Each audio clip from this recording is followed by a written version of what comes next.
Hello and welcome to this module, Module 4. In this module, we will be looking at counter analysis.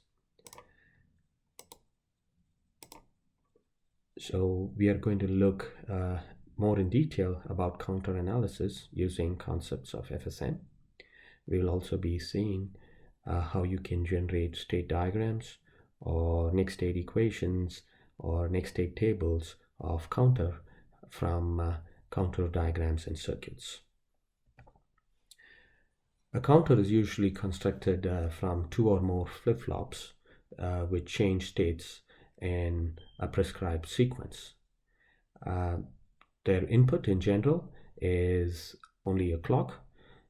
So whenever they are dependent on a clock, we call them as a free-running counter.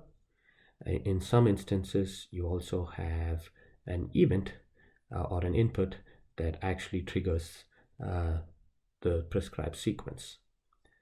So there are two major types of counters. One is called synchronous counters. So synchronous counters are counters that do not have any inputs, and they are pretty much changing the sequence based on just the clock signal. So in the case of an asynchronous or ripple counters, so you can see here that one flip-flop will actually trigger the next flip-flop. So you can see the output of one flip-flop is actually connected to the clock of the second flip-flop, and similarly here again the output of the second flip-flop is actually connected to the clock of the third, and so on and so forth. In the synchronous ones, you basically have all of them controlled by a common clock, and as you can see, the inputs of our flip-flops are only dependent on the other inputs of the flip-flops. So here is a simple example. As you can see, so we have a counter example, and in this particular case, this is actually called as a twisted ring counter or Johnson's counter. So we take the output of the first stage and then we actually give it as an input to the D flip-flop of the last stage or the last flip-flop. So this is also called as a Johnson counter. So here, as you can see, this particular counter or your sequential circuit does not have any inputs. It is only controlled by the clock, and so therefore this is a form of a synchronous counter, and we have outputs that are here, so you can either label them as Q3s or Z3s. So those would be the outputs. So you actually have our state variables as our outputs.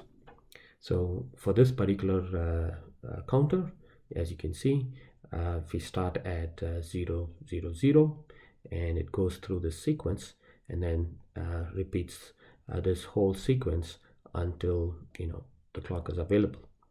So one other thing to be noted is that you can see there also exists two other states, and by default, if the counter starts in that state, which is 0, 1, 0, it then cycles to 1, 0, 1 and back to 0, 1, 0, and therefore it gives you an unwanted behavior.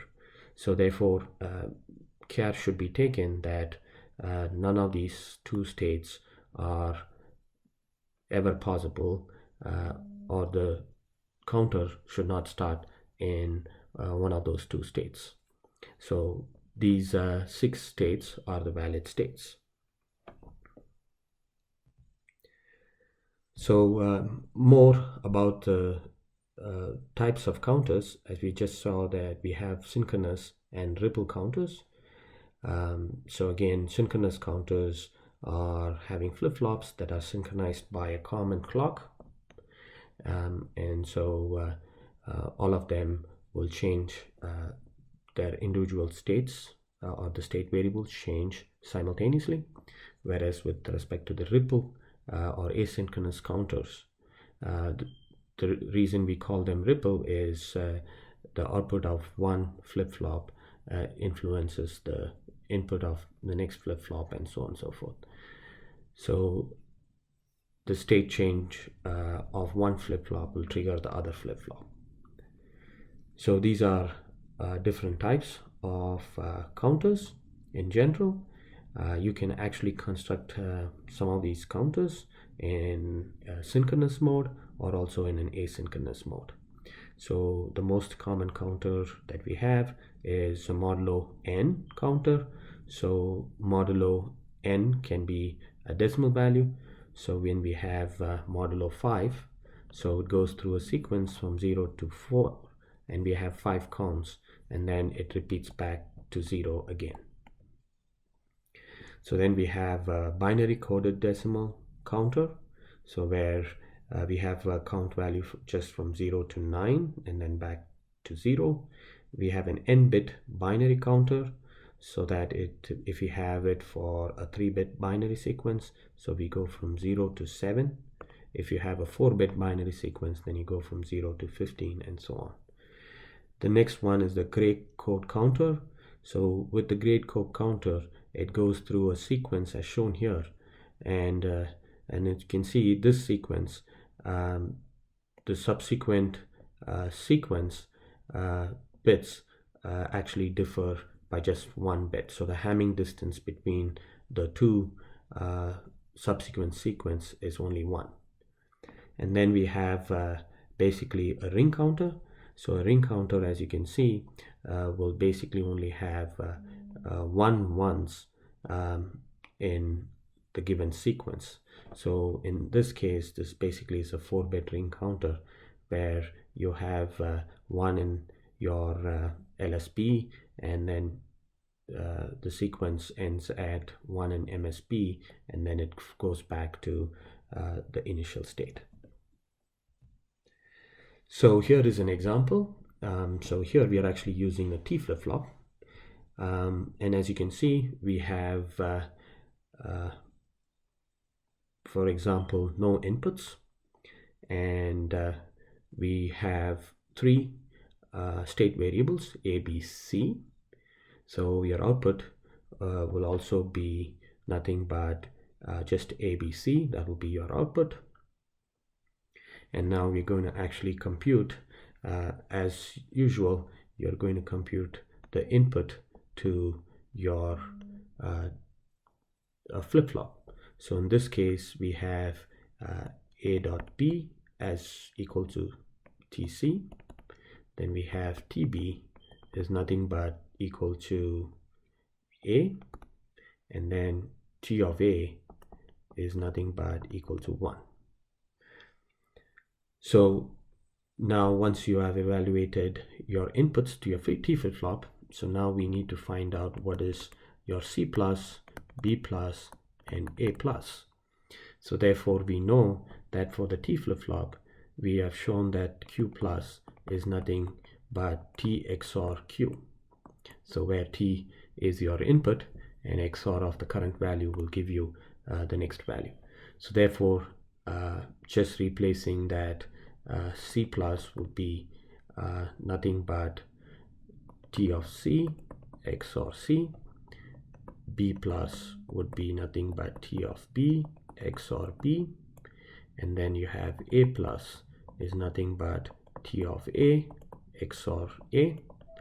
So that's basically what is shown here. And then you can see that we are substituting the values of T of A is equal to 1, and then we have T of B is equal to A, and T of C is nothing but A dot B. So we actually get these expressions.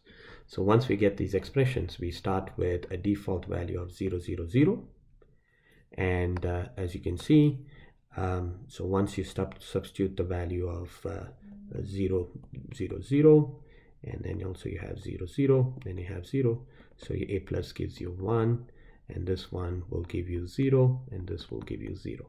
So therefore that's what you end up getting here is C plus, B plus, and A plus is 0, 0, 1. So in order to calculate the next sequence, so we move this to as our current state as 0, 0, 1, and then we substitute the value of here, which is a is equal to 1, b is equal to 0, and c is equal to 0, and now you get 0, 1, and 0. So therefore that's what you end up getting, and therefore you can see that next we use that as the current state, and then we actually basically repeat this process until we get back to the original state, which is 0, 0, 0. So these values are also given so that the intermediate values are actually can be calculated. So here again we want to make sure that all sequences are accounted for. So we can see that we start with 0, 0, 0 and go to 1, 1, 1, and we have all the 8 states in there. So therefore there is no unused states. So here is another example, as you can see, but in this case now it's an asynchronous counter. So here is an example where we're using JK flip-flop. We have tied J and K together, so which means they have an output of 1, input of 1. So when they have an input of 1 and 1 in the JK flip-flop, so we know that this function is pretty much going to toggle every time there is a falling edge, because this is triggered by a falling edge. And then again, so similarly, whenever there is a falling edge of the value of Q, then this Q1 is actually going to get also toggled.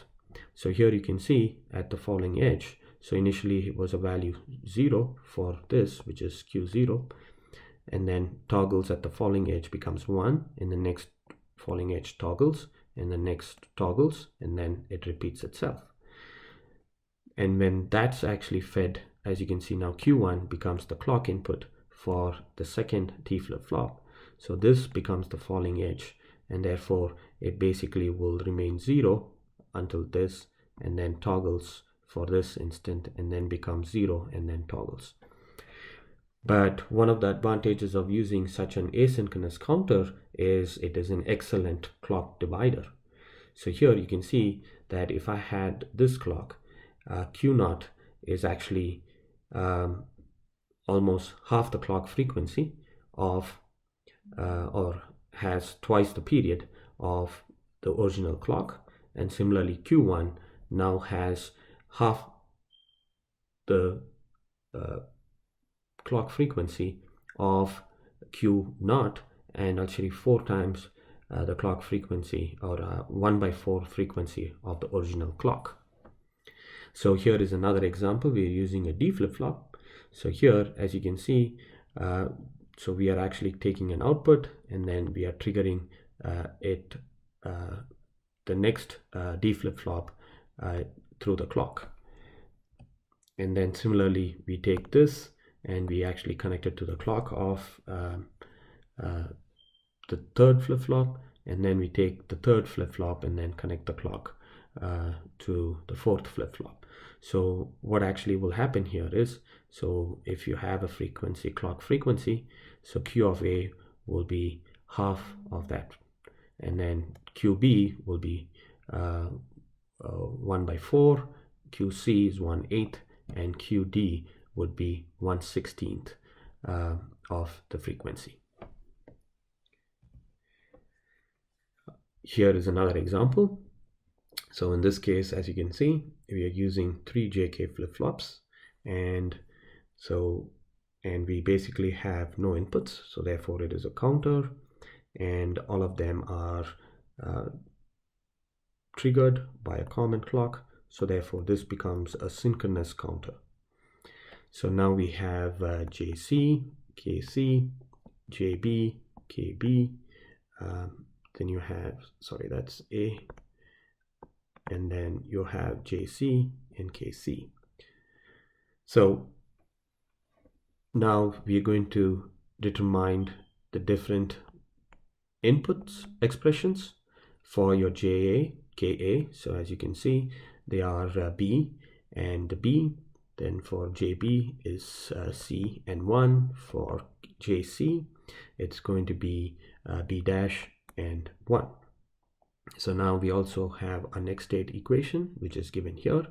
So therefore, it's simply A plus would simply mean JA dot A dash plus KA dash dot A. So now substituting JA as B, and then also substituting KA as B. So therefore, it actually needs to be B dash. So there is a typo in there, so it actually needs to be B dash. So as a KA, so and then you will end up getting B XOR A. Similarly, we calculate for B plus, which will be C, B dash plus, and then you have KB is going to be 1, so it's going to be KB dash is going to be 0, so this term goes away, so you only have that. Similarly, C plus is nothing but B dash dot C dash, and then you also have KC is equal to 1, so 1 complement will be 0, and this term goes away, and so you're only ending up that. Now we use these formulas, and we are going to start with 0, 0, 0, and when you substitute this in your expressions A plus, B plus, and C plus, you're going to end up getting your next state as 0, 0, 1. So then we move 0, 0, 1 here, and then we substitute our present state values in this expression, and then we get this. So now when we actually complete this, we see that we have after the sequence 1, 1, 0, we go back to 0, 0, 0, and therefore we only have 6 states that are represented by this counter. And so now what we do is we also try to use 2 of those unused states. So we actually take the unused states, which are 0, 1, 1 and 1, 1, 1, and then we substitute them in this expression, which is for A plus, B plus, and C plus. And we see that even if you start with this, it actually goes to our condition, which is going to be 1, 0, 0. And if I put in the value, which is 1, 1, 1, it is actually going to go to a value 0, 0, 0.